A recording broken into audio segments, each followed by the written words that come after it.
boys and girls, Miss Jackie here. Today we're going to read The Ugly Duckling.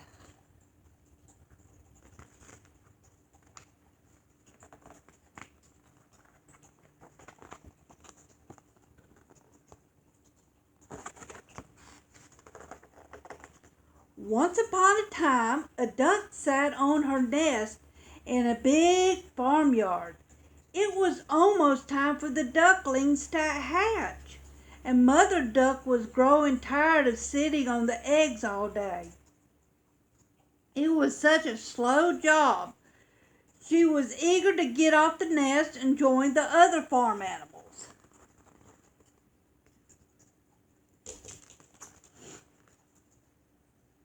Finally, the eggs began to shake. The ducklings were hatching. One egg cracked open, followed by another and another. Mother Duck quacked with joy. The newborn ducklings practiced quacking as they looked around the vast farmyard. "I hope you're all hatched now," Mother Duck said as she stood beside the nest.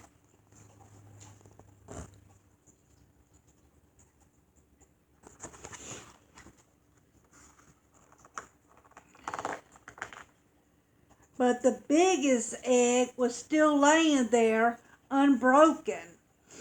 Mother Duck sighed and sat back down. How much longer is this going to take? She wondered. Just then, an old duck waddled over to visit. He asked Mother Duck how the babies were doing. "The ones that have hatched are the loveliest ducklings I have ever seen," she replied. "But that big egg still hasn't hatched."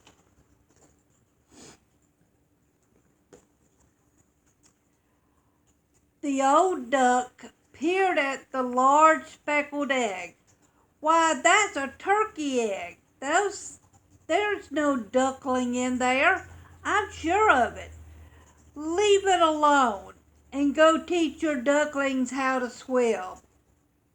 But Mother Duck was sure that the egg would hatch soon, so she sat on it some more, waiting for the last baby to hatch.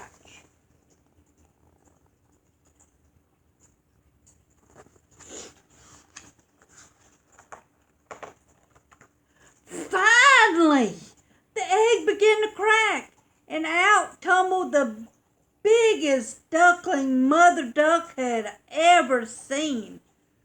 But it wasn't just large, he was funny looking.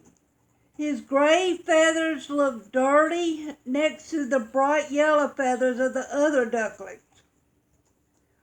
"What a great big duckling," Mother Duck explained. "He doesn't look like the others, but he can't really be a turkey, can he? I guess we'll find out tomorrow when I take the baby swimming."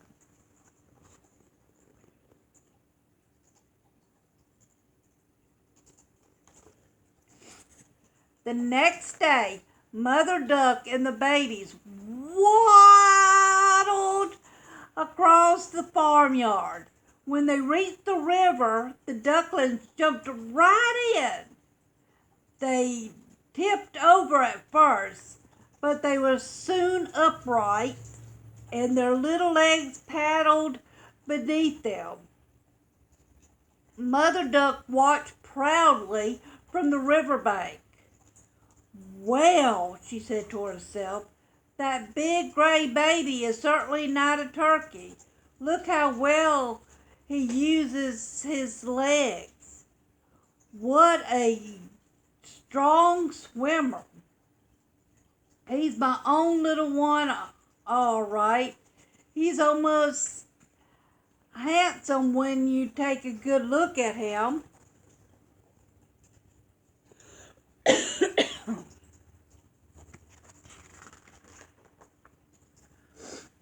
When the ducklings finished swimming, it was time for them to meet the other farm animals. "Come on," Mother Duck said to her babies. "Don't be scared. Look alive and don't turn your toes in." A well-bred duckling turns its toes out, just like its father and mother. Now bend your necks and quack hello.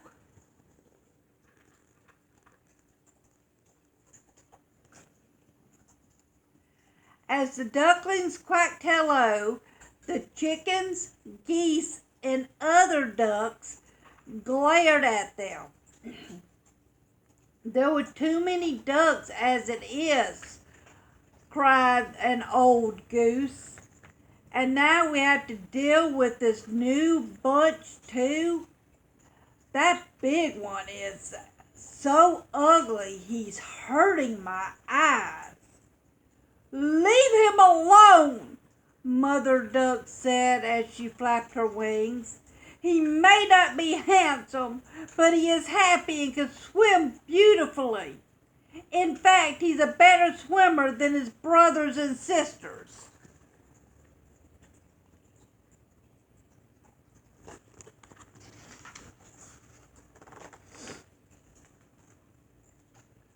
While the other ducklings explored the farm, the big duckling was jostled and poked by the other birds. They laughed at his size and teased him for being so funny looking. The poor baby didn't know what to do. He felt like an outsider and was upset at being teased so much.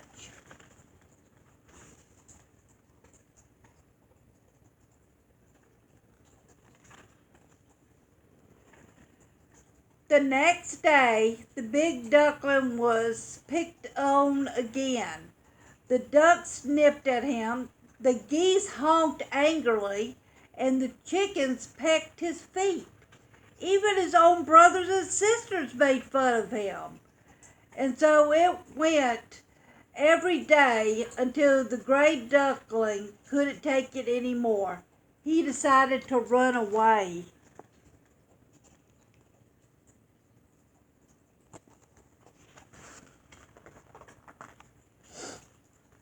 That night, the duckling hurried across the farmyard and hopped over the fence. As he flew across the field, the birds in the bushes twittered excitedly. "Who is that big gray baby?" the little birds asked each other. "They are afraid of me because I'm so funny looking," the duckling thought.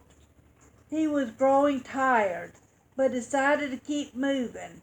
He finally reached a quiet marsh and settled down to sleep.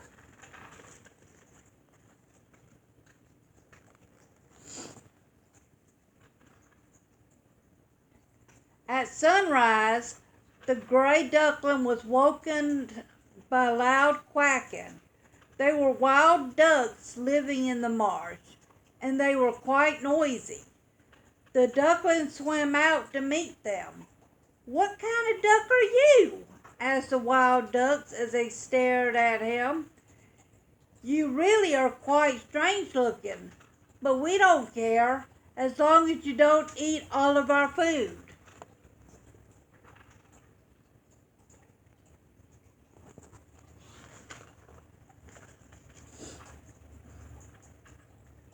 The duckling stayed with the wild ducks for several days. They weren't exactly kind, but at least they stopped teasing him. There he met other birds too. Two big geese had come to visit the ducks. "Listen," said the biggest goose, "why don't you fly away with us? There is a nice flock of wild geese not far from here. They honk beautifully and can teach you how to talk like us."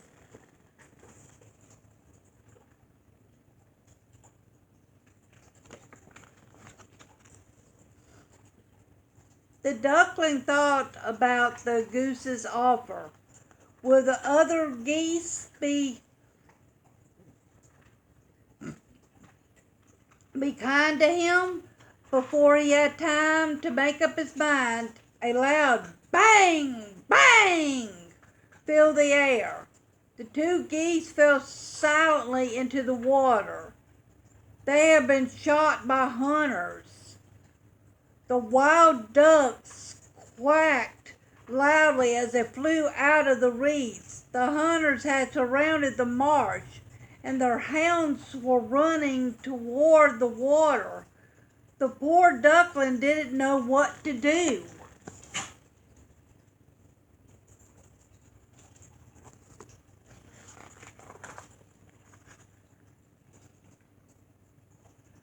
The terrified duckling hid his head underneath his wing, but a hound quickly found him. As the duckling trembled with fear, the slobbery dog lowered his huge muzzle and sniffed the duckling. But just as soon as he had appeared, the dog bounded off. "I'm so ugly that the hunters don't even want me," the duckling said as he sighed with relief. He stayed perfectly still until the hunters and their dogs left. That night, he was much too nervous to sleep, so he decided to leave the marsh.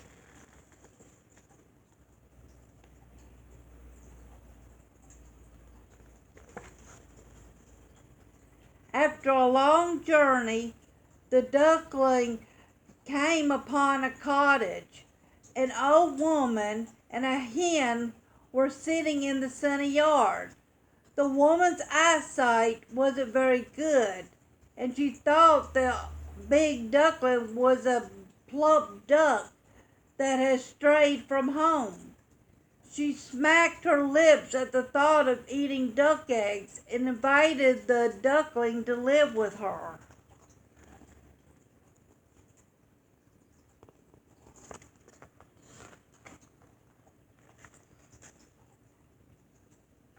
The old woman was kind, but the gray duckling was happy that she didn't tease him.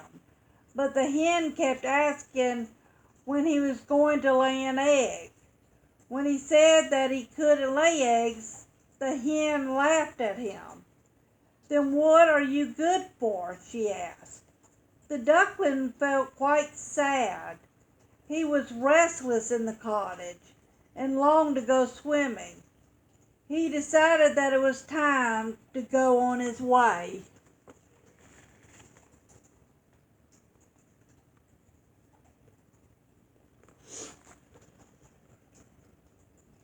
The next day, the duckling left the cottage.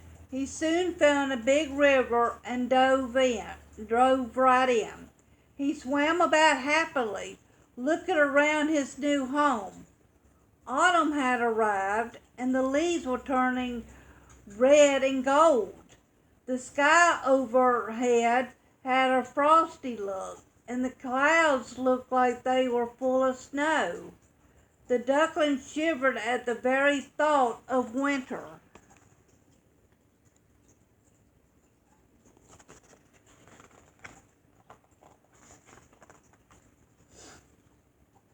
Autumn turned to winter, and the gray duckling shivered every day and every night. But at least the river had it fully frozen, so he was able to spend his days swimming. At long last, the snow began to melt and the grass began to grow. It was springtime.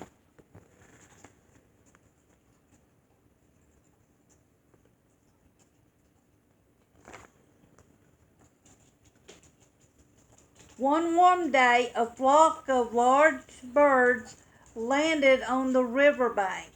The duckling hid behind some reeds and watched them. They were dazzling white with long, graceful necks. They were swans. The ducklings stared in wonder. Before long, the swans spread their broad wings and flew away. As they flew higher and higher, the duckling felt a funny feeling. He spun around and bobbed his head up and down. He let out a cry that was so shrill and so strange that he startled himself. The swans turned back toward the river. They had heard him.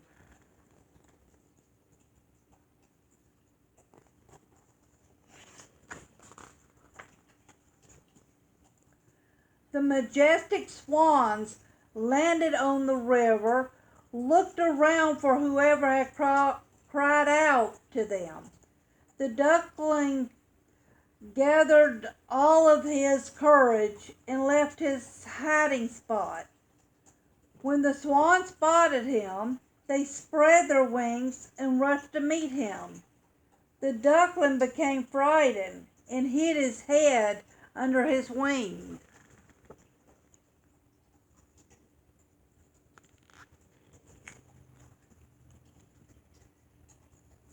But there on the surface of the water, he saw his own reflection.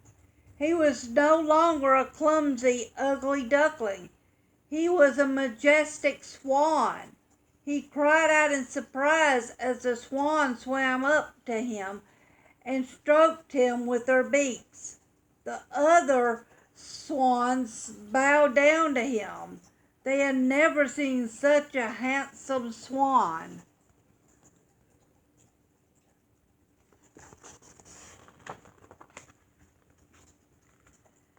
As the other swans praised his beautiful feathers and the graceful curve of his neck, he thought about how he was teased and scorned for so long.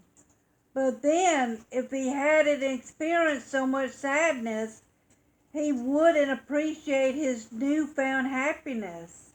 He ruffled his feathers, raised his slender neck, and let out a happy cry. The end. This book is really good. It takes it and lets you know you don't need to take and make fun of people. So they're different than you or different color. It don't make a difference. You don't need to make fun of them, because they have same feelings as we have. So love each and every one. And always remember, Miss Jackie loves you. Bye, everyone.